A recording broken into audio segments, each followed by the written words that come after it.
Jaksa Agung Muda Bidang Tindak Pidana Khusus Febri Adriansyah mendapatkan perlakuan berbeda dari tersangka lainnya yang sedang diselidiki oleh Kejaksaan Agung.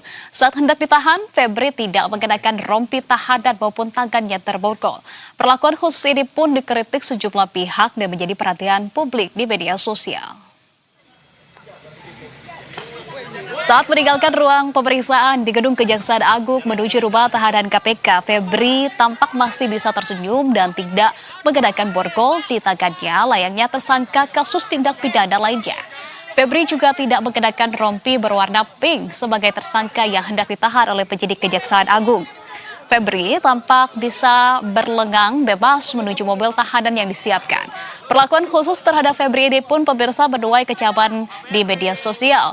Tidak hanya itu, sejumlah anggota DPR juga ikut memberikan kritik kepada Kejaksaan Agung terkait perlakuan khusus yang didapatkan oleh Febri Adriansyah. Namun, Jaksa Agung Muda Pengawasan Rudi Margono berkilah bahwa penyidik tidak memberikan perlakuan khusus untuk Febri. Menurutnya, penyidik tidak sempat memakaikan rompi dan borgol ke tangan Febri karena penahanannya sudah larut malam.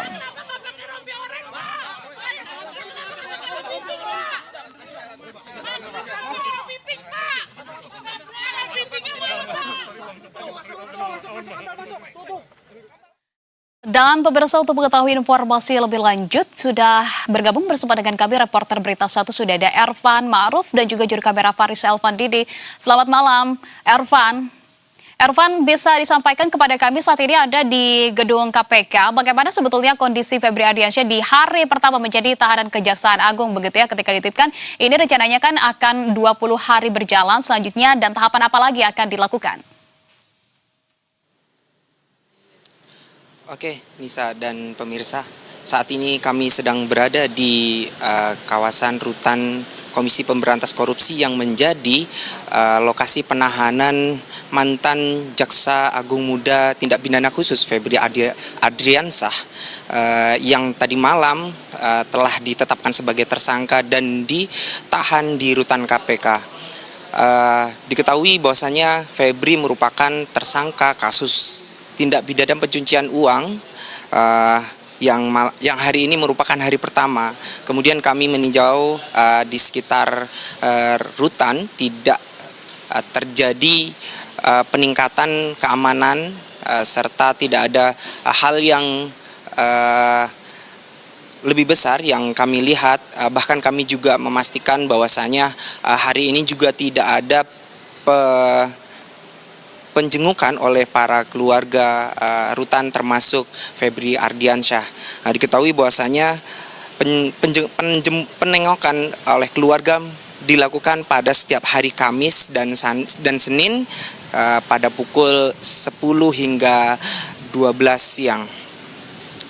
Demikian.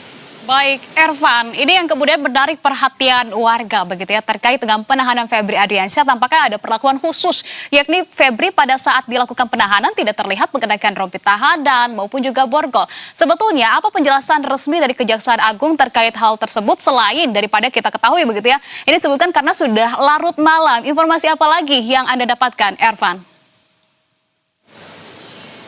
Ya, kalau dari informasi yang kami himpun itu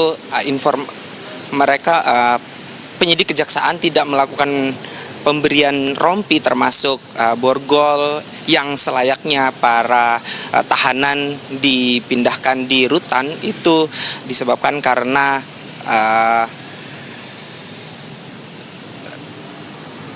penahanan dilakukan pada larut malam. Bahkan Kejaksaan juga menyebut penahanan dilakukan di rutan KPK juga dilakukan sebagai bentuk antisipasi keamanan karena Febri yang merupakan mantan pimpinan Jampitsus telah melakukan penyidikan, membongkar sejumlah kasus yang termasuk besar. Kemudian jika dilihat dari informasi yang biasanya dilakukan, sidik di sini di rutan KPK, meskipun kasus ini dilakukan di Kejaksaan Agung, namun biasanya selain dilakukan penitipan penahanan, biasanya di kasus-kasus lain juga dilakukan pemeriksaan penitipan pemeriksaan di Komisi Pemberantas Korupsi, di ruangan Komisi Pemberantas Korupsi. Demikian. Oke, baik. Artinya terkait dengan penitipan tahanan di rutan KPK ini tidak serta-merta juga begitu ya, akan kemudian mengalihkan bahwa penyidikan ini akan dilakukan oleh pihak KPK juga. Lantas, Ervan, setelah penahanan selama 20 hari ke depan, apa tahapan hukum selanjutnya yang akan dijalani oleh Febri Adriansyah? Apakah penyidik ini telah mengagendakan pemeriksaan lanjutankah atau langkah hukum lanjutan lainnya? Oke, kalau untuk agenda pemeriksaan, tentu biasanya setelah dilakukan penahanan, Febri Ardiansyah juga akan menjalani pemeriksaan sebagai tersangka oleh penyidik Kejaksaan Agung. Namun kami masih belum mendapatkan informasi secara detail kapan dilakukan pemeriksaan terhadap Febri. Namun demikian kami juga memastikan bahwasanya pemeriksaan jika seandainya dilakukan di gedung Komisi Pemberantas Korupsi, misalnya Kejaksaan akan melakukan koordinasi terlebih dahulu terhadap penyidik di Komisi Pemberantas Korupsi untuk memberikan ruangan, demikian. Baik, Ervan, kalau begitu kami masih akan menantikan informasi lanjutan dari Anda terkait dengan agenda pemeriksaan selanjutnya untuk Febri Adriansyah setelah ditetapkan sebagai tersangka dan juga ditahan oleh Kejaksaan Agung. Terima kasih atas informasi yang sudah Anda sampaikan dan selamat kembali bertugas. Ervan Ma'ruf bersama dengan juru kamera Farisa Elvandini dari gedung